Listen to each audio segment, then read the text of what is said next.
महाराष्ट्राची भूमी, शौर्याची आणि रणभूमीची ओळख. पण इतिहास काही घटना इतक्या साहसी आणि हुशारीने भरलेल्या आहेत की आजही त्या लोकांना अचंबित करतात.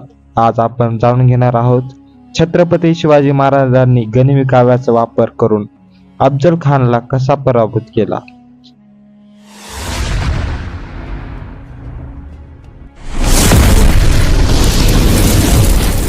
1660च्या आसपास अफजल खान पहिला नायब सुलतान आणि भूतपूर्व सत्ताधारी होता, जो छत्रपती शिवाजी महाराजांवर हल्ला करायचा ठरवला होता.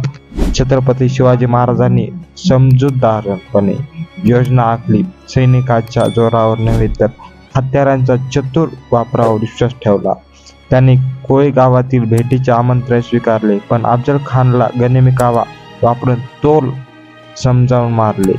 भेटीची स्थळ, अंधारातील बैठक, रणनीती. छत्रपती शिवाजी महाराजांनी हाताशी ठेवलेल्या वज्र शक्तीचा भाले आणि कोटिंग केलेल्या गनिमी काव्याचा वापर केला. परिणाम, अफजल खान लगेच पराभूत झाला आणि मराठ्यांच्या स्वराज्याचा मार्ग मोकळा झाला. हा एक रणनीतीचा आणि धैर्याचा इतिहास आहे, जिथे साहस, बुद्धिमत्ता आणि रणनीती यांनी विजय मिळवला.